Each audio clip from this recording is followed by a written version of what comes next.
And so it all begins again. Leaves are falling down. The place where I live, New England in United States, is famous for its colors. Just look at this maple. We have at the back, we have our maple tree, which get very bright orange and red in the fall. And my garden turns with the colors of yellows and reds and oranges, and I'm very reluctant to clean all these beautiful leaves because they're so colorful, and I know that the memories of the summer and the rose blooms would be soon very much in the past. The blanket of snow will cover all my beautiful plants, which is not a bad thing, you know, it's a good protection for my plants, but still I will miss those memories. So let's walk around my garden and enjoy the fall colors. Let's go and check my latest introduction to the back of the garden, and that is rhubarb. Look how wonderful it looks. Rhubarb is in cultivation for many years. And this rhubarb I bought from the store, 2-year-old, and rhubarbs are famous for having very deep root system. And I was worried that this guy is not going to adjust in my garden. Well, but it did. Looks like this fellow loves it here. I make sure that I help him by getting all the leaves out from his leaves, because I want him to collect as much sun and continue his photosynthesis as deep into the fall as he can. And maybe next year I can start harvesting his stems. The good thing about this rhubarb in my garden is that the leaves are poisonous to rabbits, and rabbits do not touch it. And I do have quite a few in my garden, so that's a very helpful thing about rhubarb. Ah, such a fresh greenery, right?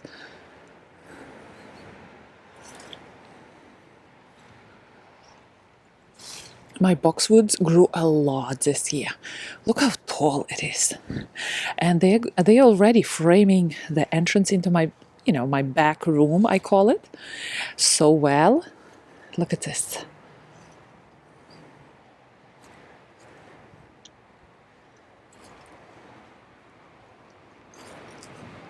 This year, a little creeping thyme between the stones here grew and spread all around. You can't really see it very well, but it is living its quiet time here. Look at this little fellow.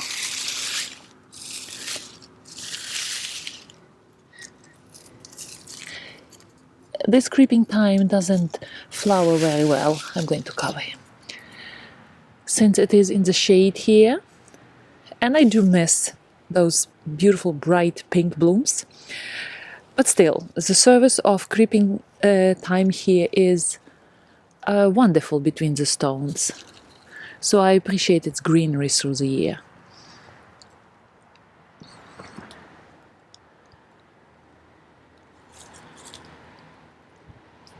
My idea for next spring would be to introduce more of green parsley everywhere. And we treat parsley as, the plant which belongs into our vegetable garden, herb garden. But you know what? When you look at parsley, how cheerful it is.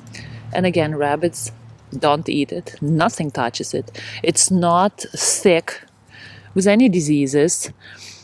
And then it starts, you can put seeds into the ground so early in spring. And look at this, it is cold. And my parsley is green as ever. So I think for next year, roses and parsley would be a good companion. Calendula, still green, no flowers. A little bit of salad, lettuce. We should have it today with our sandwiches.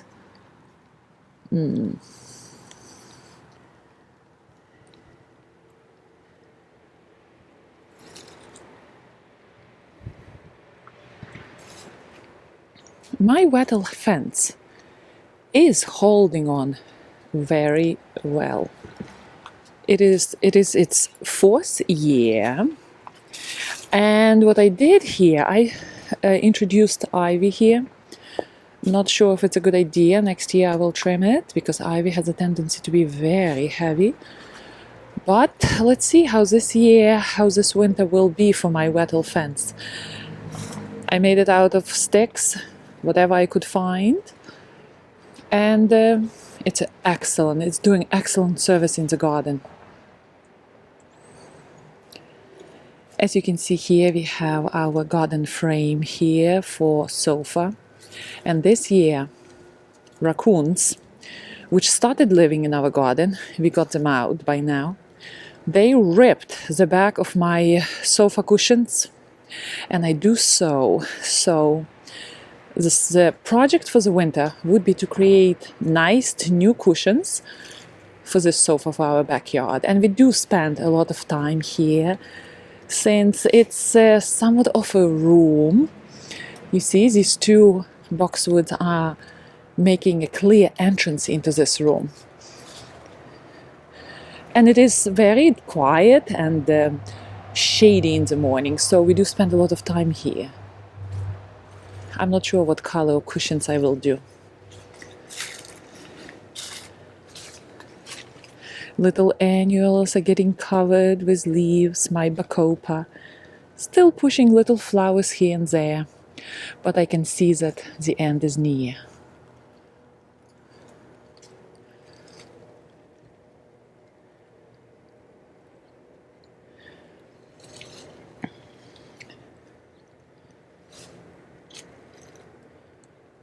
Abovite, I trimmed it this year. Looks really good.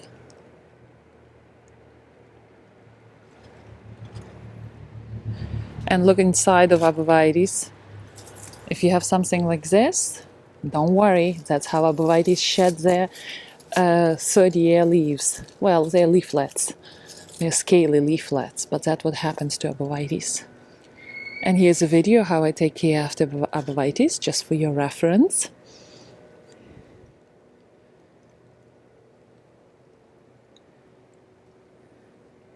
Let's see how my big arch is doing. This arch was built especially for two heavy climbing roses. And I built this arch myself. It is holding well. At some point, you see I combined here treated wood and just simple wood sticks, just for decorational purposes. And I know that at some point I would need to change them. Oh, my roses. This is Boscobel rose. I replanted it this year. Oh, and it's still trying. Oh my gosh. Trying to create some blooms. Oh, you're still sweet. Look at this. Where are you going, lady? You already were supposed to start your process of sleeping. And the same is happening with my new dawn. It's a very baby rose. It's a small baby rose. Here it is.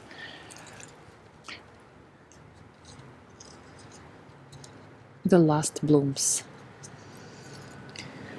All right, let's go and look what's happening at the porch. Lady of Shalott, almost leafless, getting ready for winter. Somebody asked me, should they trim their roses for winter? All those long shoots? No, still wait. Roses are still collecting sun rays and collect energy in their root system. Unfortunately, our bird bath has to go into the garage, and I don't think it has a life in our garden because of potential raccoons and wildlife. And here what I'm trying to do, I'm trying to collect the last green stems of a lace flower which was growing in my pots, and I'm trying to dry it in the same green stage in my garage. Let's see how that will go. A lace flower This particular lace flower is green mist, and I was disappointed by it. It didn't want to grow well in pots. Might be as well that I'm pushing it to grow. So I'm going to give it another try. And I'm collecting the seeds for winter, and I'm going to plant it outside in the garden, into the open soil, and let's see how lace flower will do. Meanwhile, these seeds will still ripen. You see, the plant has green stem, and maybe 2 weeks, and they will fully ripen and be ready to be stored for winter. Oh, my sedums. They had their color of the season, and now they're ready to hibernate. They're going to turn yellow. I will trim them. But look at this. There is spring hope already there. Look at all the future next spring buds already forming.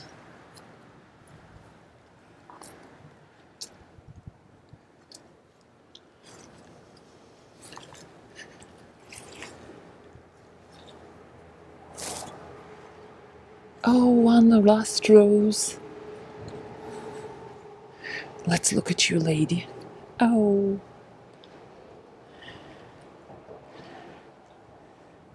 Vanessa Bell, the last one. This area is getting a little bit overgrown. Major Wheeler honeysuckle is taking over, ready to tickle everyone who's passing under this arch.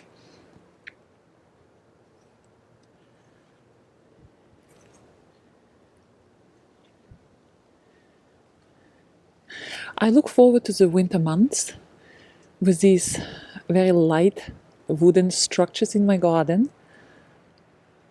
Since all the perennials, majority of my perennials go down into the ground in winter, they lose their leaf mass. But the stick structures, even if they are going to serve me for several years, they look so good in the middle of the winter.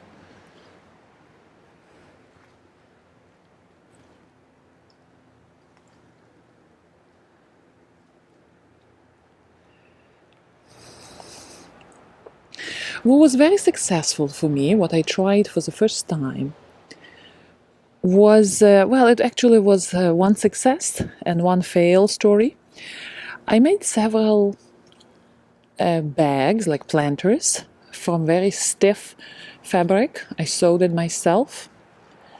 And I made one smaller and one bigger. In both, I planted bacopa. This one on the pole is a small one, and it proved to be very successful. The design has to be improved. I learned a lot through the sewing and living with this plant through the year.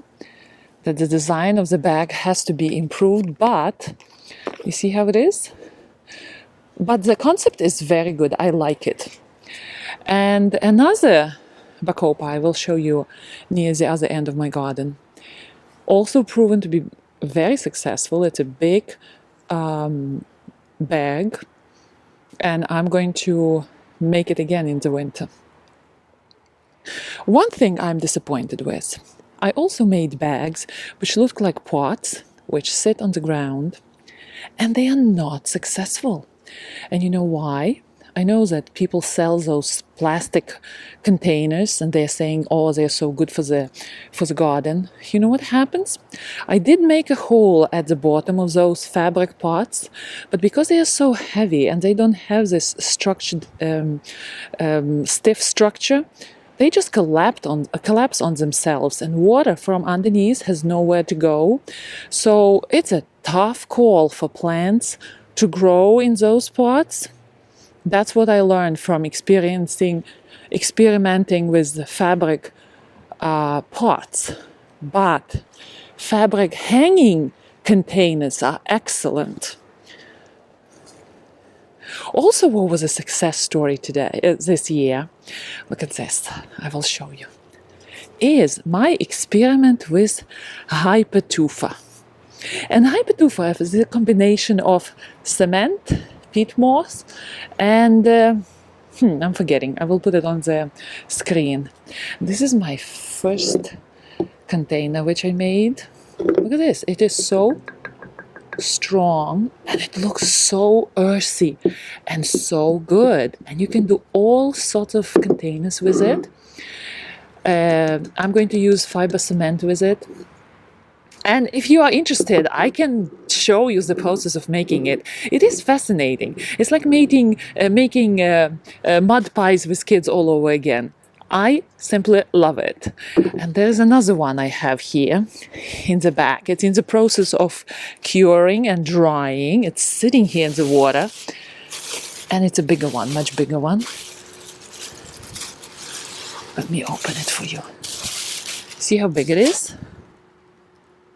It's going to cure here for another week or so, and then I will put it out into the garden for several weeks, at least 5-6 weeks.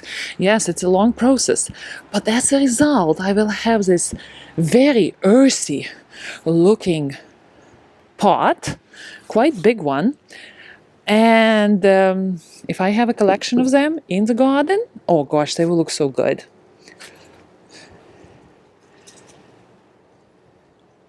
Sedum is ready to finish its life cycle. And here's my bacopa. And here's the window which I made, the windowsill, which I just finished.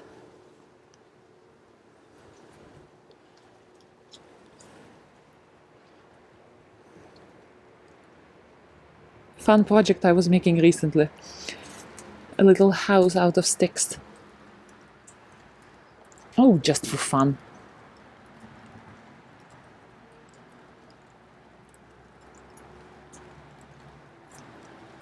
You know what? It started to rain.